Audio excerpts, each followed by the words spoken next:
நன்றியால் பாடிடுவோம், நன்றியால் பாடிடுவோம். நல்லவர் இயேசு நல்கிய எல்லா நன்மைகளை நினைந்தே, நல்லவர் இயேசு நல்கிய எல்லா நன்மைகளை நினைந்தே, செங்கடல் தன்னை நடுவாய் பிரித்த எங்கள் தெய்வனின் கரமே, செங்கடல் தன்னை நடுவாய் பிரித்த எங்கள் தெய்வனின் கரமே, தாங்கியது இந்நாள் வரையும் தயவாய் மாதயவாய், தயவாய் மாதயவாய். கர்த்தருடைய பரிசுத்த நாமம் மகிமைப்படுவதாக. குரூப்பில் உள்ள அனைத்து தெய்வ பிள்ளைகளையும் ஆண்டவரும் இரட்சகருமாகிய இயேசு கிறிஸ்துவின் இனிய நாமத்தில் அன்போடு வாழ்த்துகிறோம், ஆசீர்வதிக்கிறோம். சில நாட்களின் இடைவெளிக்கு பிற்பாடு மீண்டுமாய் கர்த்தருடைய வார்த்தை உங்களோடு பேசுவதற்கு தேவன் எனக்கு தயவு செய்திருக்கிறார். அதற்காக ஆண்டவருக்கு நன்றி செலுத்துகிறேன். கடந்த வாரத்தில் 2 வீடியோ செய்தியை உங்களோடு பகிர்ந்து கொண்டேன். அதுல சில தேவனுடைய வார்த்தைகளை முன்வைத்து உங்கள் ஆத்மீக ஜீவியத்தை கட்டி எழுப்புவதற்காக தேவனுடைய வார்த்தையை உங்களோடு பகிர்ந்து கொண்டேன். நீங்கள் எல்லாரும் அந்த வீடியோ செய்தியை கேட்கும்படியாகத்தான்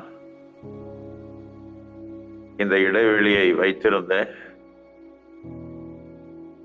ஆனால் இன்றைக்கு ஆண்டவருடைய ஒரு நடத்திப்பு இருந்தபடினால மீண்டுமாய் ஆடியோ மூலமாய் கொஞ்சம் உங்களோடு பேசலாம் என்று நினைத்து இந்த காலை வேளையிலே ஆண்டவருடைய வார்த்தை உங்களோடு பகிர்ந்து கொள்கிறேன். இன்றைக்கு சனிக்கிழமை, நம்ம எல்லாருக்கும் தெரியும், எல்லா சனிக்கிழமை தோறும் சாயங்காலம் பரிசுத்த ஆவிக்கான காத்திருப்பு கூட்டங்கள் உண்டு. பரிசுத்த ஆவியானவரை தங்களுக்குள்ளே பெற்றுக்கொள்ளாதவங்க இப்படிப்பட்டதான கூட்டங்களில் கலந்து கொண்டு தேவ சமூகத்திலே ஜெபத்திலும் வேண்டுதலிலும் தரித்திருந்து பரிசுத்த ஆவியானவரை தங்களுக்குள்ளே பெற்றுக்கொள்ள வேண்டும். அதற்காகவே பரிசுத்த ஆவியானவர் இந்த கூட்டங்களை ஒழுங்குபடுத்தி இருக்கிறார். இதனை நீங்கள் பயன்படுத்திக் கொள்ள வேண்டும், பிரயோஜனப்படுத்திக் கொள்ள வேண்டும். அதை பரிசுத்த ஆவியானவர் வாஞ்சிக்கிறார். நீங்கள் பிரயோஜனப்படுத்திக் கொள்வீர்கள் என்று கிறிஸ்துவுக்குள்ளே நான் நம்புகிறேன். எல்லா சனிக்கிழமை தோறும் இதனை மையப்படுத்தி ஆண்டவருடைய வார்த்தையை உங்களோடு பேசுவது வழக்கம். இன்றைக்கும் ஒரு 15 நிமிடங்கள் இவைகளை மையப்படுத்தி ஆண்டவருடைய வார்த்தையை உங்களோடு பேசலாம் என்று கிறிஸ்துவுக்குள்ளே தீர்மானித்திருக்கிறேன். திருப்பிக் கொள்ளுங்கள். நம்ம எல்லாருக்கும் தெரிந்த, பலமுறை படித்து பழக்கப்பட்ட ஒரு வசனத்தின் மூலமாக நாம் தியானிக்க இருக்கிறோம். ரோமருக்கு எழுதின நிருபம் 8வது அதிகாரம் 34வது வசனத்தை வாசிக்கலாம். நான் வாசித்து அதற்கு பிற்பாடு இந்த வசனத்தினுடைய விளக்கத்தை கொஞ்சம் உங்களுக்கு சொல்லித் தருகிறேன். ஆக்கினைக்குள்ளாக தீர்க்கிறவன் யார்? கிறிஸ்துவை மரித்தவர், அவரே எழுந்தும் இருக்கிறவர், அவரே தேவனுடைய வலது பார்சத்திலும் இருக்கிறவர், நமக்காக வேண்டுதல் செய்கிறவரும் அவரே. நான் எல்லாவற்றையும் முழுமையாக சொல்ல முடியாது. அந்த கடைசி வரியை நம்ம வாசிக்கும் போது நமக்காக வேண்டுதல் செய்கிறவரும் அவரே, இந்த வார்த்தையை மட்டும் இன்றைக்கு நாம் எடுத்துக்கொள்வோம். ஒரு நல்ல வேத பகுதி. நாம ஒழுங்கா ஜெபிக்கிறோமோ இல்லையோ, நாம ஒழுங்காக வேண்டுதல் செய்கிறோமோ இல்லையோ, ஆனா நம்ம எல்லாருக்காகவும் வேண்டுதல் செய்யக்கூடிய ஒரு நல்ல ஆண்டவர் பிதாவுடைய வலது பார்சத்தில் வீற்றிருக்கிறார். கவனிங்க, நமக்காக அவர் வேண்டுதல் செய்கிறபடினால ரொம்ப தெளிவா சொல்றாரு, நம்மை ஆக்கினைக்குள்ளாக தீர்க்கிறவன் யார்? நம்ம ஆக்கினைக்குள்ளாக தீர்க்கிறவன் யார்? ஏன்னா நமக்காக வேண்டுதல் செய்யக்கூடிய ஒரு நல்ல ஆண்டவர் பிதாவுடைய வலது பார்சத்தில் இருக்கிறார். எவ்வளவு பாக்கியவான்கள் பாருங்க. கர்த்தராகிய இயேசு கிறிஸ்துவை ஏற்றுக்கொண்டு விசுவாசித்து பிதா குமாரன் பரிசுத்தாவின் நாமத்தில் ஞானஸ்தானம் பெற்று அவருடைய சரீரமாகிய சபையிலே சேர்க்கப்பட்டிருக்கிறோமே, நாம் எவ்வளவு பெரிய பாக்கியவான்கள். அப்படிப்பட்ட அந்த சபைக்காக பிதாவுடைய வலது பார்சத்தில் வீற்றிருந்து நமக்காக வேண்டுதல் செய்கிறார். அவர் நமக்காக வேண்டுதல் செய்கிறபடினால நம்ம யாரும் ஆக்கினைக்குள்ளாக தீர்க்க முடியாது. சுவிசேஷத்துல கூட நம்ம படிக்கிறோம், விபச்சாரத்திலே கையும் களவுமாக பிடிக்கப்பட்டால் பிரதான ஆசாரியர், பரிசேயர், சதுசேயர் என்பவர்கள் இயேசு கிட்ட கொண்டு வந்தாங்க. கூடவே இயேசு கிட்ட நியாயப்பிரமாணத்தையும் எடுத்து காட்டுறான். கையும் களவுமாக பிடிக்கப்பட்ட இந்த ஸ்திரியை கல்லறிந்து கொல்லணும், அப்படித்தான் நியாயப்பிரமாண சட்டம் சொல்லுது. இப்ப நீர் என்ன சொல்ல போகிறீர்? கர்த்தருக்கு ஸ்தோத்திரம். வேலை ஸ்தலங்களா இருக்கட்டும், சபைக்குள்ளா இருக்கட்டும், சில வீட்டு நிலவரங்களா இருக்கட்டும், சில பிரச்சனைகள் இருந்தா ரெண்டு பேரும் சேர்ந்து வந்து சொல்ல மாட்டாங்க. ஒரு ஆளுதான் தனியா வந்து சொல்லுவார். ஒன்னில் மாமி வந்து பேசுவார், மருமகள் சரியில்லை, இல்லைன்னா மருமகள் தனியா வந்து சொல்லுவோம், எங்க மாமி ரொம்ப கஷ்டப்படுத்துறாங்க. இல்லைன்னா மருமகளுடைய வீட்டுல உள்ளவங்க சரியில்லை அப்படின்னு சொல்லிட்டு ஒரு தனிப்பட்ட விதத்துல யாராவது ஒருவர் இப்படிப்பட்ட நிலவரத்துல வந்து சொல்லுவாங்க. ஆனா இதனுடைய நல்ல தெளிவு என்னது? ஒரு பிரச்சனை இருந்தா, ஒரு வழக்கு இருந்தா, ஒரு பிரிவினவாதம் இருந்தா என்ன செய்யலாம்? வேதம் என்ன சொல்லுது? பரிசுத்தவான்களிடத்துல வரணும், ரெண்டு பேரும் வரணும். ஒரு ஆள் மட்டும் வந்து பிரச்சனையில சொல்லிட்டு போறதில்லை, அவங்க ரெண்டு பேரும் வரணும். இங்க வேத வசனத்தை கவனிச்சு பாருங்க. விபச்சாரத்துல கண்டுபிடிக்கப்பட்ட அந்த ஸ்திரியை பிடிச்சிட்டு வந்தான். விபச்சாரம் பண்ணின அந்த சகோதரனை விட்டுட்டாங்க. ஏற்பாட்டுல கூடாரத்துல மீதியானிய ஸ்திரீ கஸ்பியும் இன்னொரு இஸ்ரவேல் மனுஷனும் கூடாரத்துக்குள்ள வேசித்தனம் பண்ணிட்டு இருந்தாங்க. பினகாஸ் கூடாரத்துக்குள்ள போய் ஒரு ஈட்டியை எடுத்து கொண்டு வந்து 2 பேருக்கு வயிற்றுலையும் ஒரே குத்தா குத்தி கொண்டு போட்டான். அதனால வாதை நிறுத்தப்பட்டது அப்படின்னு வேதத்துல நம்ம படிக்கிறோம். அப்ப பாவம் செய்த 2 பேரையும் கொண்டு வந்தான், 2 பேரையும் கொண்டு போட்டான் பினகாஸ். ஆனா இங்க அந்த ஸ்திரியை மட்டும் கொண்டு வருகிறான். கொண்டு வந்து ஆண்டவருக்கு முன்னாடி நிறுத்தி அவளுக்கு ஒரு ஆக்கினை தீர்ப்பு கொடுக்க வேண்டும் என்று சொல்லி நியாயப்பிரமாண சட்டத்தை எடுத்து சொல்லுகிறான்.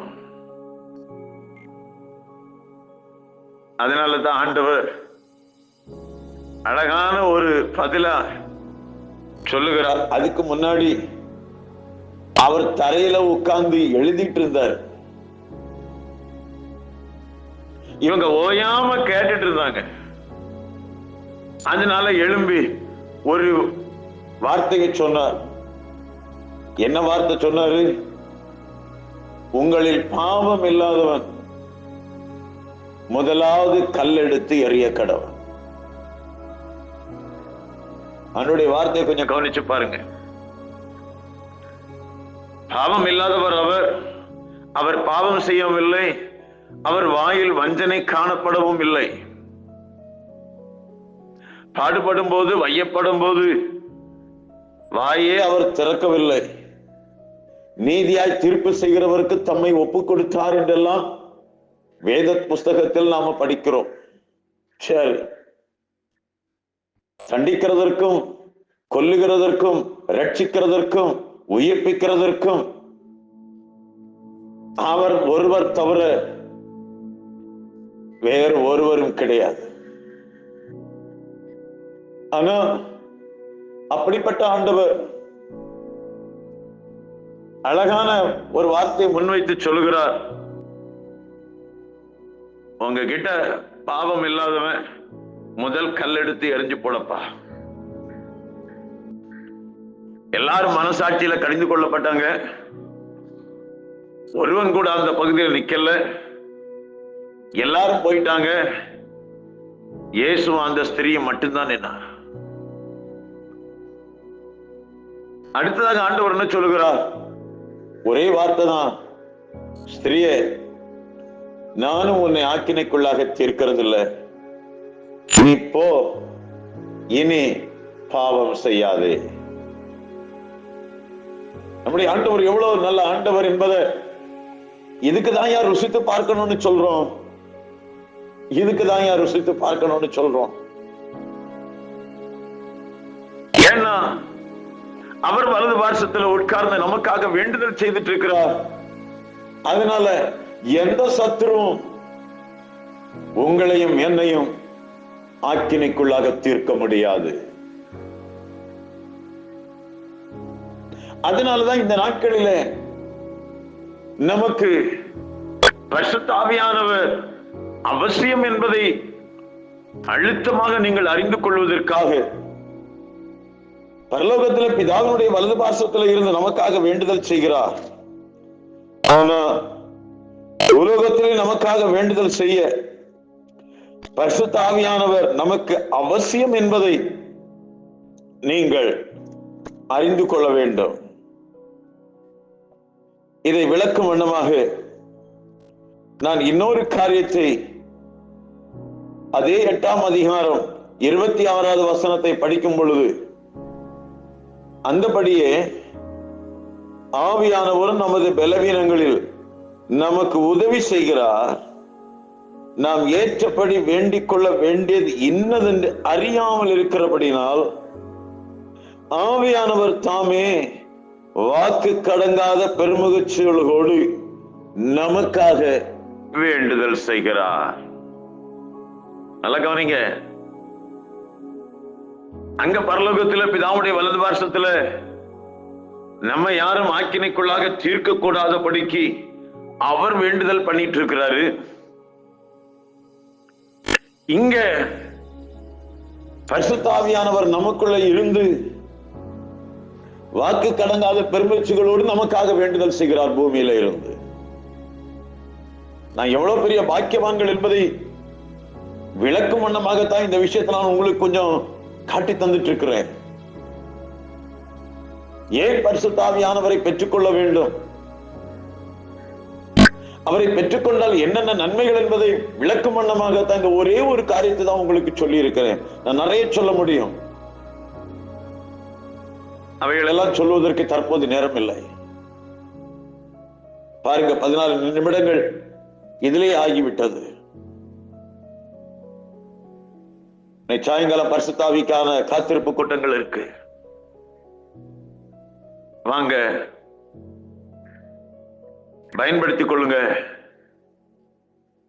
கடைசி நாளில் மாம்சமான யாவர் மேல என் ஆவியை ஊற்றுவேன் என்று சொன்ன கர்த்தர், அவர் இவ்வளவு பெரிய வாஞ்சியா இருக்கும் போது எவ்வளவு பெரிய வாஞ்சி உள்ளவர்களாய் அந்த பரிசுத்த ஆவியானவரை நாம கேட்டு பெற்றுக்கொள்ள வேண்டும். நம்மிடத்தில் வேண்டிக் கொள்ளுகிறவர்களுக்கு பரிசுத்த ஆவியை கொடுப்பது அதிக நிச்சயம் அல்லவா? அது நன்மையான ஈவு, ஜோதிகளின் பிதாவினிடத்திலிருந்து இறங்கி வரக்கூடியது. அவரே வாக்கு கடங்காத பெருமூச்சுகளோடு நமக்காக வேண்டுதல் செய்கிறவர். அப்போ பூமியிலே இந்த பரிசுத்த ஆவியானவரை நம்ம பெற்றுக்கொள்ளும் போது நமக்காக வேண்டுதல் செய்கிறார். பூமியில இருந்து